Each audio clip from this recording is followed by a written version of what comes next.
Jaya Radha Madhava Kunja Bihari.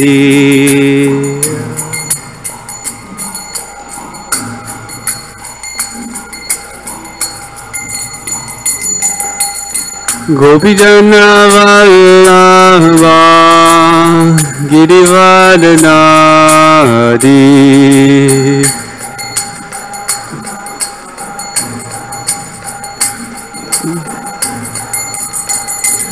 Jaya Gopijana Vallabha Girivardhanari.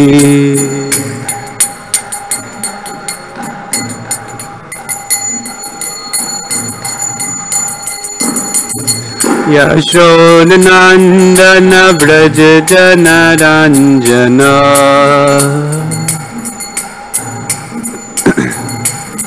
Yashodanandana Vraja Janaranjana. Yamuna Tira Vanachari.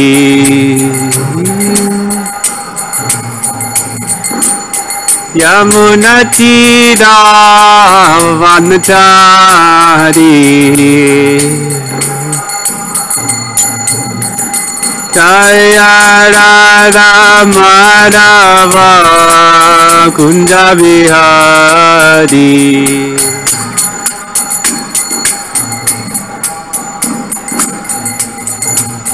Jaya Radha Madhava Kunja Bihari.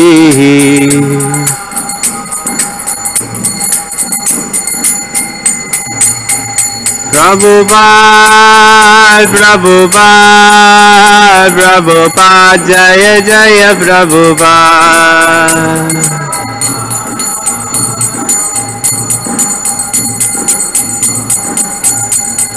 Nitai Gaura Haribo, Haribo, Haribo, Nitai Gaura Harima.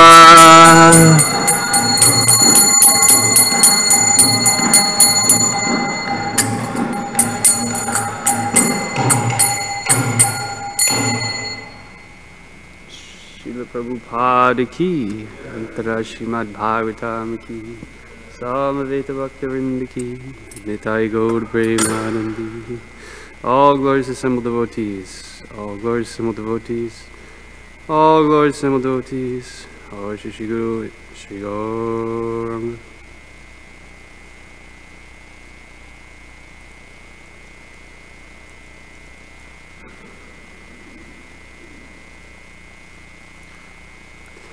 Okay, thank you all for joining us this morning. We'll be reading from Grantharaj Srimad Bhagavatam, 10th canto. Today's chapter 13, text 54. Okay, 55. Okay, 56 is on the board.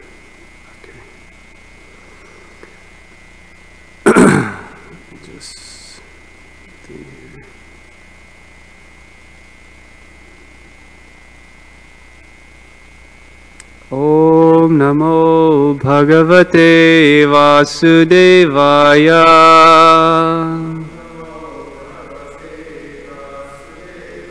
Om Namo Bhagavate Vasudevaya.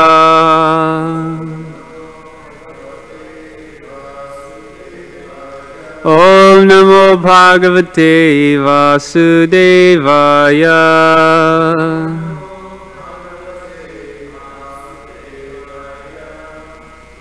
I'll read text 55. Evam sakrid darshadya parabrahmatmano kilan yasya bhasa sarvam idam vibhati sacharacharam. Translation: Thus Lord Brahma saw the Supreme Brahman, by whose energy this entire universe, with its moving and non-moving living beings, is manifested. He also saw at the same time all the calves and boys as the Lord's expansions. Purport. By this incident, Lord Brahma was able to see how Krishna maintains the entire universe in different ways. It is because Krishna manifests everything that everything is visible. Text 56. Tato atikutuka udvritya stimita ekadasha indriya. So that's that next word. I just did that to help us understand it. Tato tikutu kodvritya.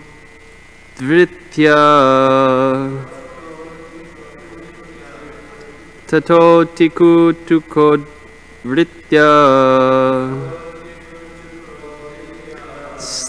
Stimitaika deshendriya. Stimit aika deshendriya. Tadhamna buddha jastushnim. Tadhamna buddha jastushnim. Purdevanti vaputrika. Purdevianti vaputrika. Tato tikuto vritya. Stimitaika dashendriya. Tadhamna buddha jastushnim. Purdevyanti vaputrika.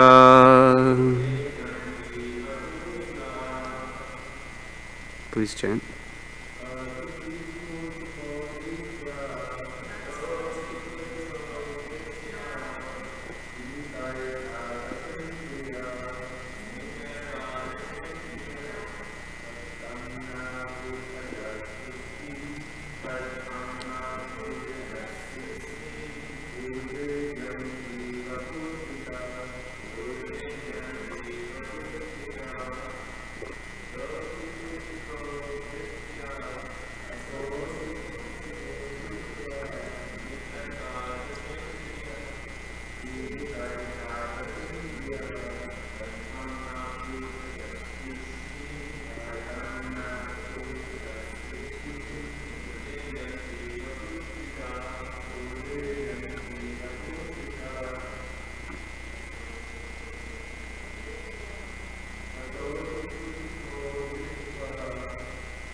Tato. Then, you ready? Ati kutula udvritya stimita ekadasha indriya.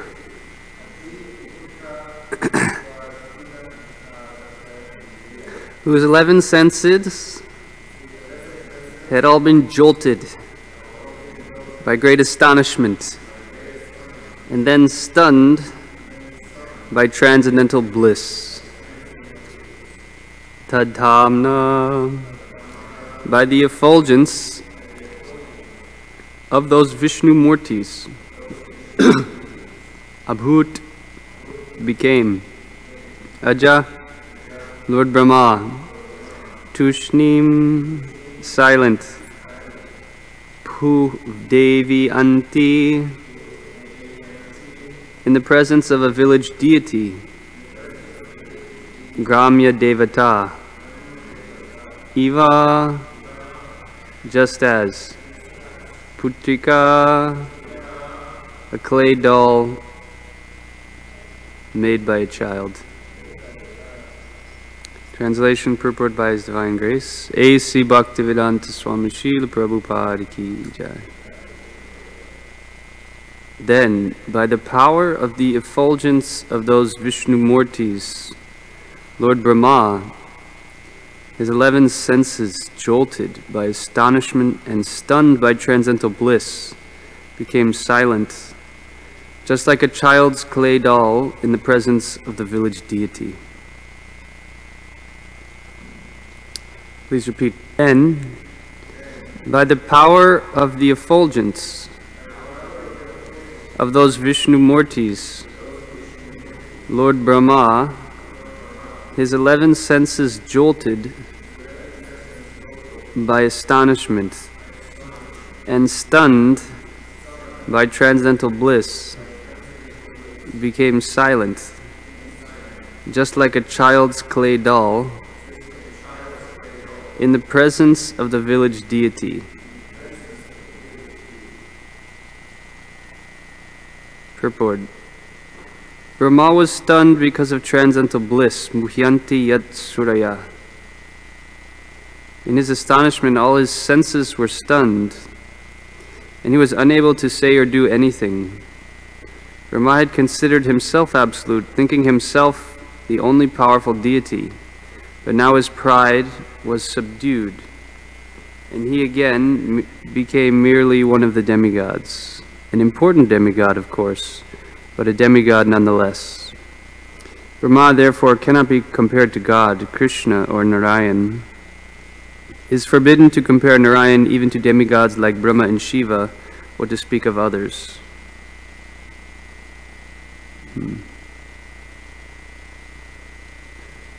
Power of the effulgence.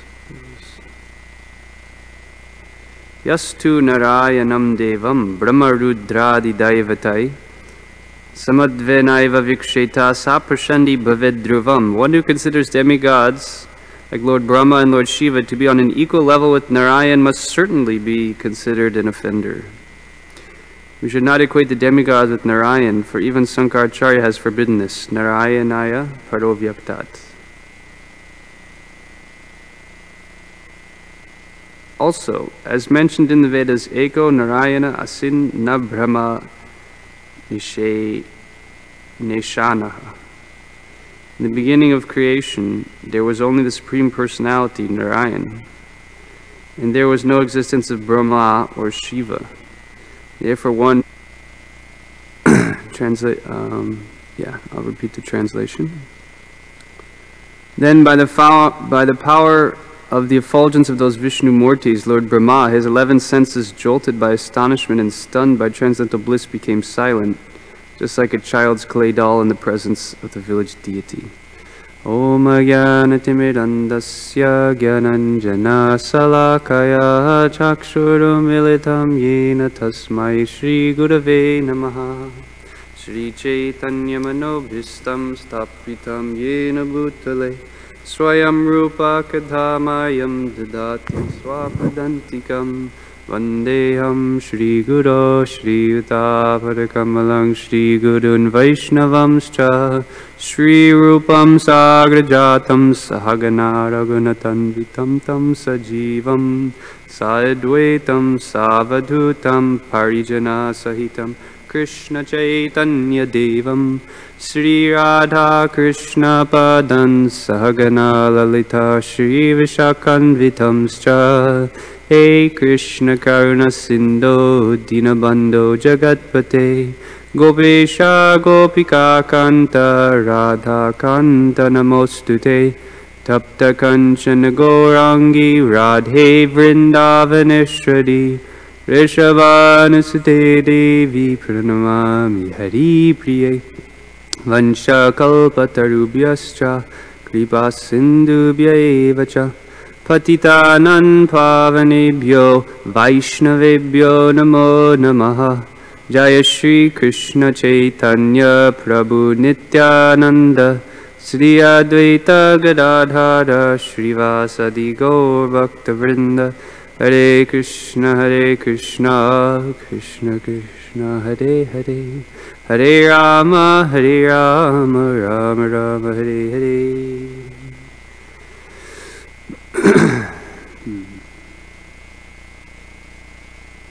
Then by the power of the effulgence of those Vishnu Murtis, Lord Brahma, his 11 senses jolted by astonishment and stunned by transcendental bliss, became silent, just like a child's clay doll in the presence of the village deity. Hare Krishna. Thank you all for joining today. We are continuing beautiful Brahma Vimohan Leela. And we covered two texts. Text 55 read, "Thus Lord Brahma saw the Supreme Brahman, by whose energy this entire universe, with its moving and non-moving living beings, is manifested. He also saw at the same time all the calves and boys as the Lord's expansions."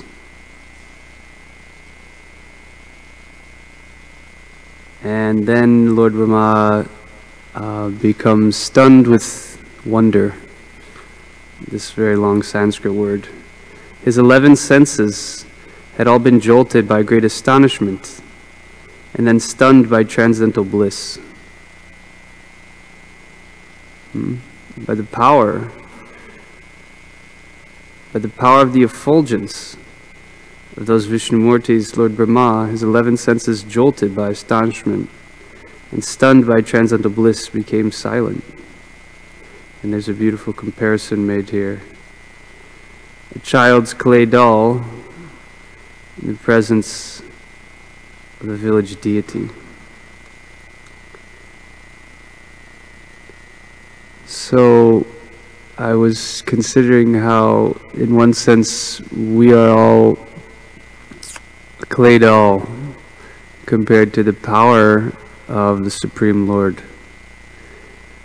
It's a nice analogy if you imagine it, and also it indicates that at that time there was a village deity, the deity that all the people go to see. That is an essential aspect of the community, that there's like a village, the main deity there. And Prabhupada established that each of these temples, that would be like the village deity. And people would come, they may have deities at their home, but we have the main deity, presiding deity of Chicago, Shishi Kishore Kishori. And the deity is living. The deity is not the statue, it's not a... Prabhupada would sometimes say, don't think this is a picture. And what are we before the deity?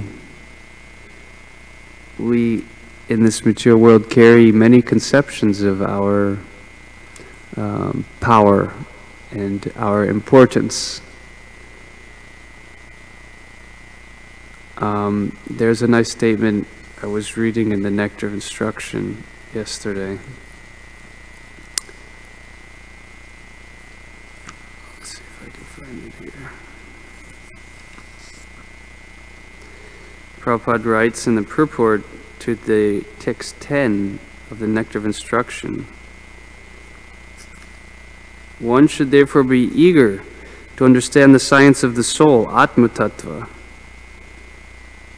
Unless one comes to the platform of Atma Tattva, by which one understands that the soul, and not the body itself, and not the body is oneself, one remains on the platform of ignorance." So,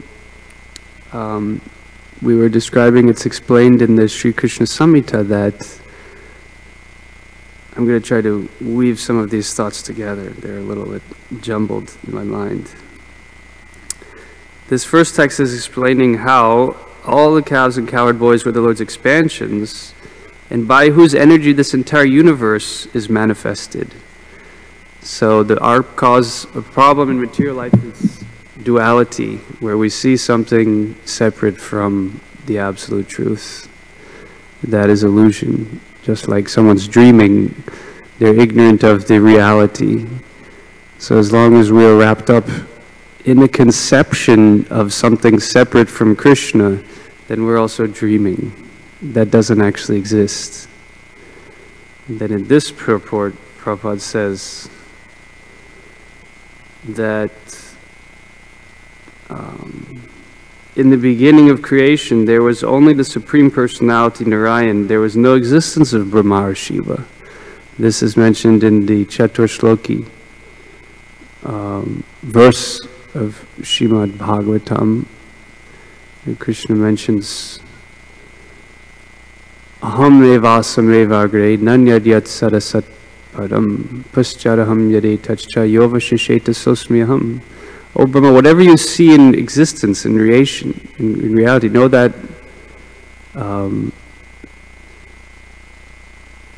he says that nothing exists without me. Nothing can exist separate from me. So everything existing within Krishna and as an expansion of Krishna's energy. These are the Sambandha Gyan that we were talking, without which our devotional life will remain influenced by these lower modes of nature, because we're still in a material concept of life. And that no matter how much we hear the philosophy, or how much service we do, or even how much chanting we do, if we're maintaining this devoid conception of Atma Tattva, then, as we've mentioned, it's like putting all of our eggs in the wrong basket, or rowing the boat without taking out the anchor. So the Bhagavatam is that Yat Surayo Janmadasya Yata Nayaditarichas Charte Shwabhigyas Swarat Tene Brahmahridaya Adikavi Bhuyanti Yat Surya. Even the devas, the demigods, are bewildered by the Lord's potency. And what is that? It's making us think that this material world is the reality. We get so caught up in things that have actually nothing to do with us, nothing to do with the reality. And that's material attachment. That is what is keeping us from Krishna. Absorption in the asat. These are required to root out. Why? To give force to our desire for bhakti. And we were talking in the last class a little bit about desire. Desire is essential for devotees. But what desire? Spiritual desire. The whole process of bhakti is develop spiritual desire. By hearing about Krishna, we should awaken spiritual desires. So we emphasize the nose, just like I'm mentioning in this class, not this, not that, neti neti. But that has to always be complemented by what is the positive, what is the anukul, what is favorable, what is to be accepted, and what is to be rejected. So both of these have to go on side by side in order for the healthy development of bhakti. Even the impersonalists or the gyanis, they can bash the material nature. A lot of the classes, they're putting down so much the prospect of material happiness, material enjoyment. You know, we have a situation sometimes. We're putting down the material, but if we don't substantiate that with the taste for ananda, transcendental experience, then it's not so exalted actually. Even the Mayavadis can put down material life. But what we do is we put that down as a tool to awaken transcendental attachment. So, sorry, it's a little distracting here. Thank you.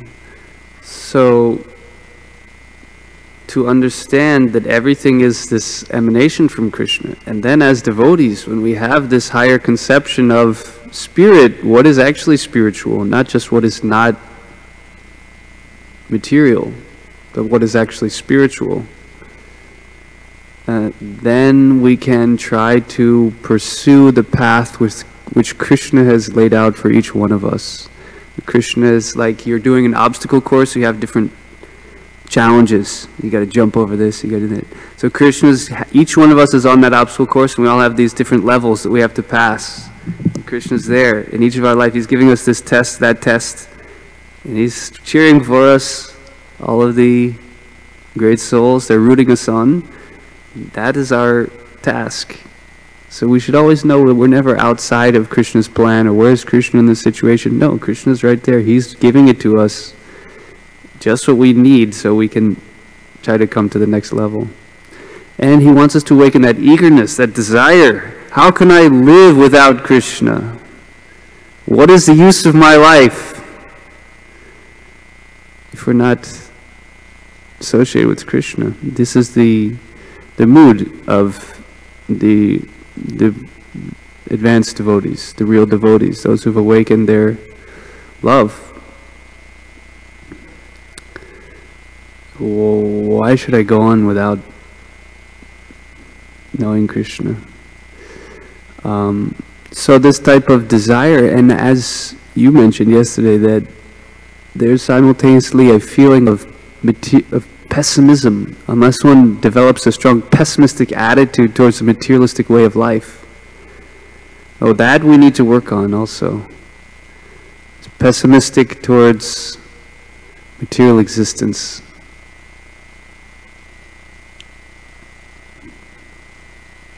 Unless we feel that this material world is actually a bondage, it's a source of engagement for the living entity. It's not a wonderful, wow, it's such a great place. That's the material concept. But Prabhupada also mentions in the 13th chapter of Bhagavad Gita, texts 8 through 12, perception of the evil of birth, death, old age, and disease.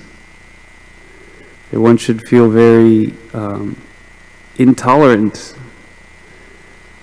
This is a very miserable situation. This is a very abominable situation. I don't want to carry on like this. How many lives will I be forced to maintain this burden of material existence?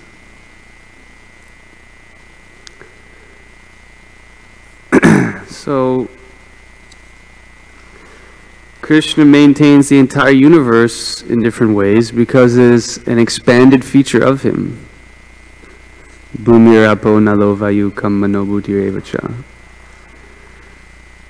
Everything in existence, just as heat and light are emanations of the fire, so the Lord's energy is spread throughout this universe. So that is one point.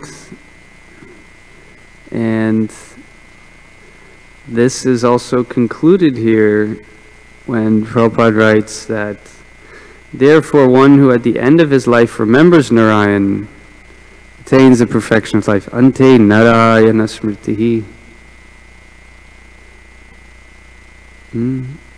That's the nice verse. Yogabhya Janmalabha Parapungsang Ante Narayana Smritihi. Therefore, one who at the end of his life remembers Narayan attains perfection of life. Prabhupada would quote this so often. And we were hearing in honor of Vishwakarma Prabhu. We had a nice memorial here recently. The twins were sharing that this was like one of Vishwakarma's mottos. And say, oh Prabhu, this devotee's doing that and this, and they're doing amazing service and this and that. And I would say, Ante Narayana Smriti. The real test will be at the end of life, if one can remember Krishna. Therefore, one who at the end of his life remembers Narayan attains the perfection of life. So whatever our life, our consciousness is composed of at the time of death, that will be our destination. It's not a random event. It's not a chance event. It is the exact karma of the living entity's consciousness.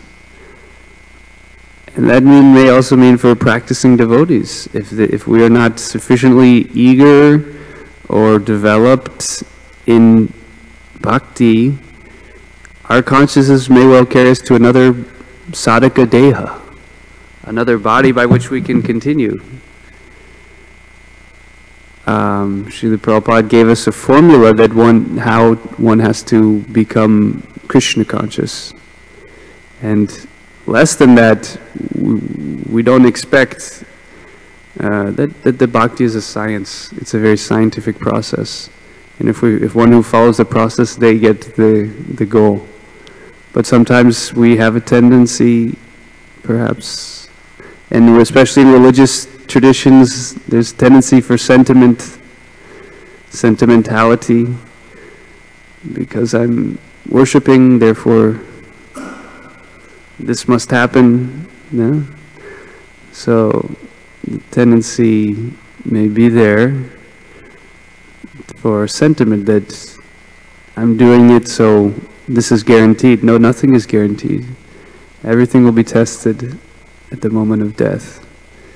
And our acharyas, all of our disciple succession is given that very detailed science and process, how one actually enters into the spiritual world. Not that it's a chance event, I throw up a coin. It's a detailed sadhana of how one awakens the love of God, and by dint of the force of bhakti, one enters the spiritual world. So I had been reading a few statements that Prabhupada gave, because there are other conceptions out there. But Prabhupada in his books is quite clear about attaining the goal. Now, if I'll be able to access that is another question. Maybe while I pull that up, I'll see if anyone would like to contribute to this discussion by a comment or question. Very nice verse here. We may have some more to discuss. Hari Sham Prabhu, if you'd like to.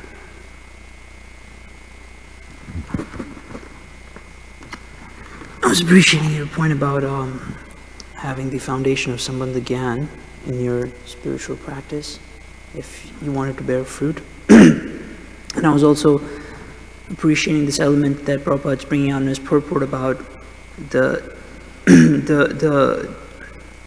darshan of Krishna combined with the realization of his absoluteness, you know. And that's what's stunning Lord Brahma, because Duryodhana also saw Krishna, but it wasn't combined with knowledge of his absoluteness, so there was no stunning tears in the eyes or anything like that. And then my mind just started thinking about the different instances in the Bhagavatam when the jiva meets God for the first time. I remember particularly in the story of Dhruva, this is brought out very beautifully, and I was just thought I would read that verse where it's, you know, Dhruva has his first darshan of the supreme absolute truth combined with knowledge of his absoluteness, which leads to this stunning moment. It just takes me a second to find it. So here we're both looking up verses. And I know it's in the 8th chapter. And it's such a nice verse.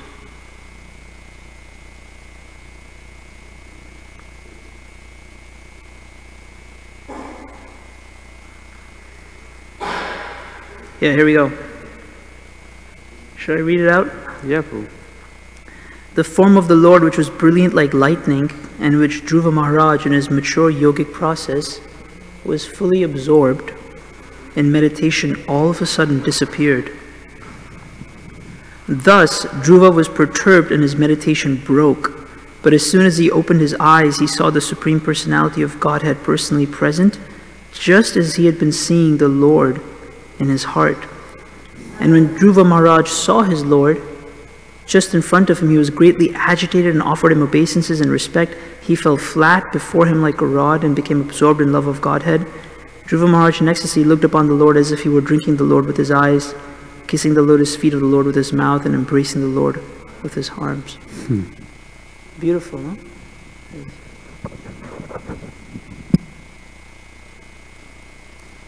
Thank you very much, Prabhu. You can go ahead. Or if you... Okay. Okay. Mm.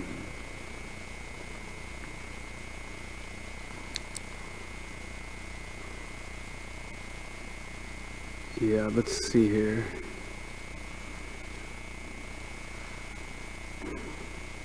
This is Prabhupada writes from the 4th canto. The root cause of one's association is the mind. This great Krishna conscious movement is the greatest boon to human society because it is teaching everyone to think always of Krishna by executing devotional service. In this way, at the end of life, one may be transferred to the association of Krishna. This is technically called Nitya Lila Pravishta, entering into the planet of Goloka Vrindavan. Bhagavad Gita explains, Bhaktya Mama Vijananchi. One can understand the Supreme Personality as he is only by devotional service. When one is in full consciousness of the Supreme Lord by such devotion, he can enter into the kingdom of God. After the mind is completely absorbed in Krishna consciousness, one can enter the planet known as Goloka Vrindavan. To enter the association of the Supreme Personality of Godhead, one has to understand Krishna. After understanding Krishna as he is, one can become eligible to enter Krishna Loka and associate with him. The mind is the cause of such an exalted position. The mind can also get one a body like those of dogs and hogs.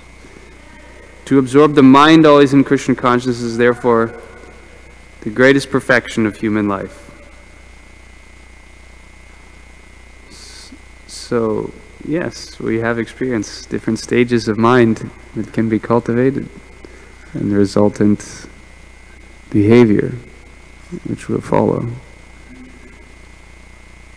So, I'm okay if you want to take your...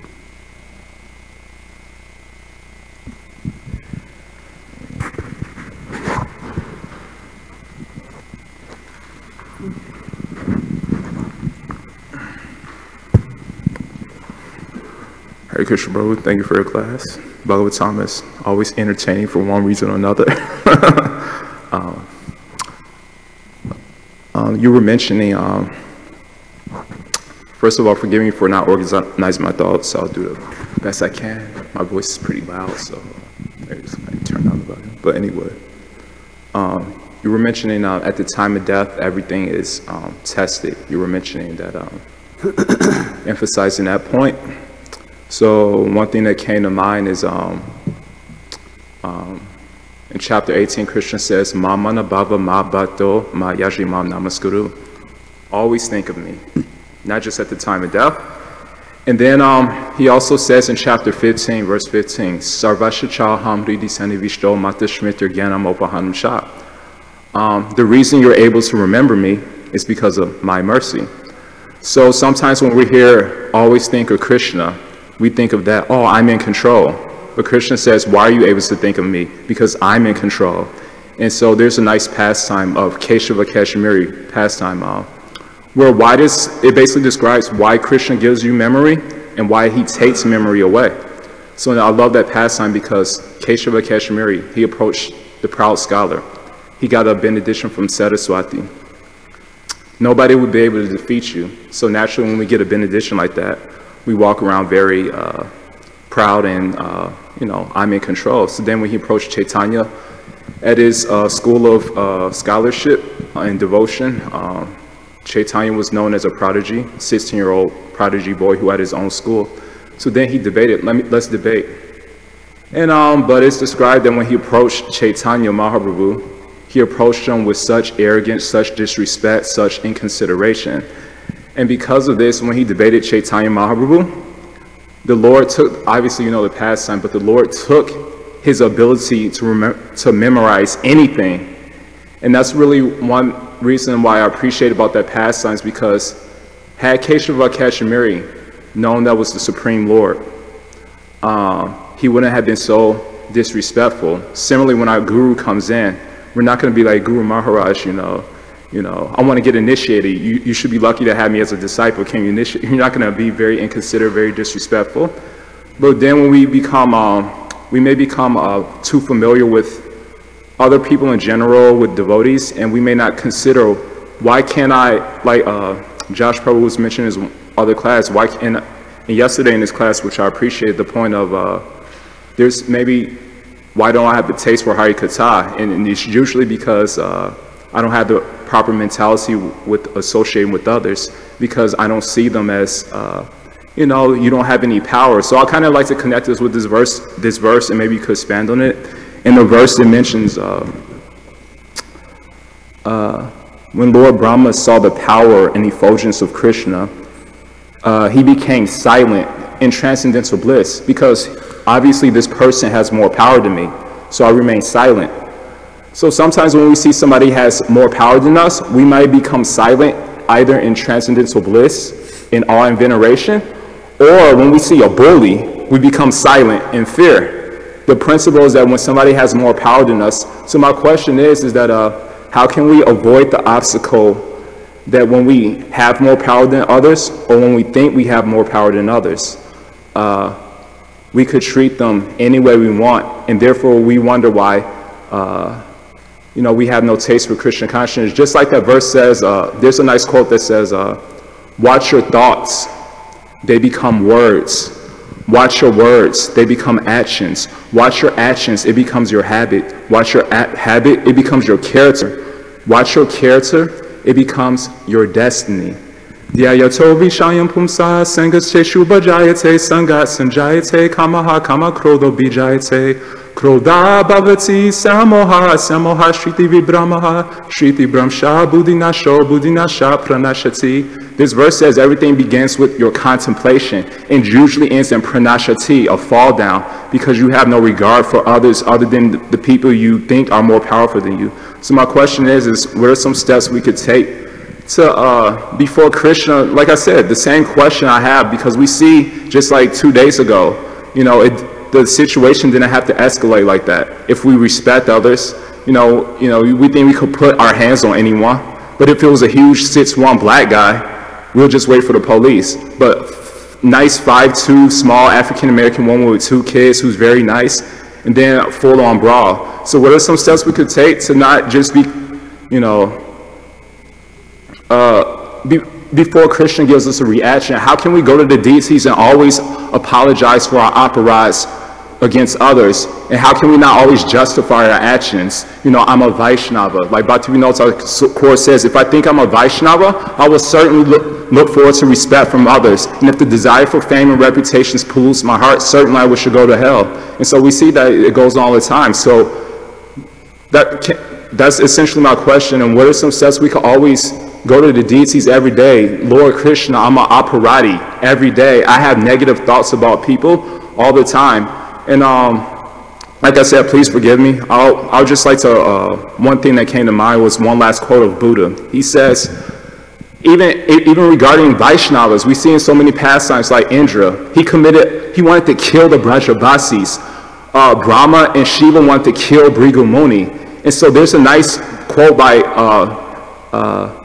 Buddha. He says, let no man think lightly of evil, saying in his heart it will not come upon me. Even by the falling of water drops, a water pot is filled. The fool becomes full of evil, even if he gather it little by little. So I would just like to condense my question into how can we give up, or how can we take more seriously the drops of thoughts of thinking negatively about others? Oh, people don't hear me. You know, but then when we get in a certain situation where Krishna tests our character, then we act like 4 animals, complete animals. And we see that in the past. Okay, all right, got it. So, the thing can you expand on those points, I'll please? expand. Thank you. The thing is that the Vaishnavas are not behaving like animals. We all have conditionings, even as practicing devotees. So, you are raising a good point that the key actually to the mercy is humility. And we'll see that in Lord Brahma right here. All of his conception of life is being brought to ashes right before him. His conception of himself, of the universe, of creation, He's been smashed here.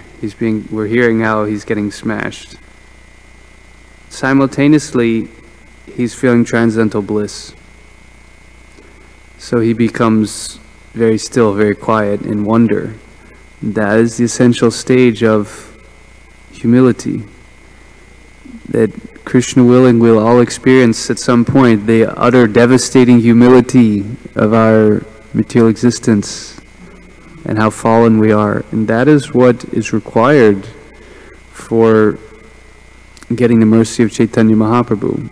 He instructs us, Trinadapi sunichena, tadori vasa hishtuna, amanina manadena kirtaniya sadhari.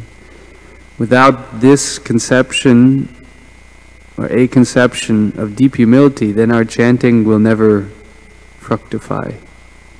One can go on chanting for millions of years, but if we're not avoiding the offenses, and the root of the offenses is this inattention, which is a result of ahamameti, I and mine. So the devastating humility Krishna will orchestrate for us if we're sincere, and that's a big hurdle. It's a big mountain that we'll have to cross at some point. But that's Krishna's mercy, to pull out the rug beneath us and show us what we are. So here is happening to Lord Brahma. That is our aspiration also, that Krishna will do for us, as it is required to appreciate his position, and that actually enables us to perform devotional service. Otherwise our devotional service is still, it's like a casual, it's like a hobby. I like to do it. But if a deeper realization is there, then it's like, I must do it. This is my ontological position, to serve and worship Krishna. And also, Krishna's in the center. We're not in the center. So thank you for bringing this point. He becomes completely stunned. And a beautiful example we mentioned a few times, the child's clay doll in the presence of the deity. So this is the poetry of Shukadeva Goswami, giving such a nice example. You can see Brahma is having that uh-oh, that moment, that realization, that dawning. They say a light bulb went off. And this was Lord Brahma, the super most intelligent being in the universe, under Krishna. Okay, thank you very much. Anyone else want to ask or say anything? I'll wind it down. It's at 8:25. Thank you very much for this attempt. It is my great happiness to be back in Chicago after some time in India, some extended time. I very much miss my family here. And I mentioned that I'm not the most talkative sometimes or outgoing person. Sometimes people tell me that. But all of the devotees in this community have a very deep place in my heart. I may not be the best at expressing that, but I'm just very happy to be back with all of you. And I look forward to continuing this beautiful section in Bhagavatam. Srila Prabhupada ki jai.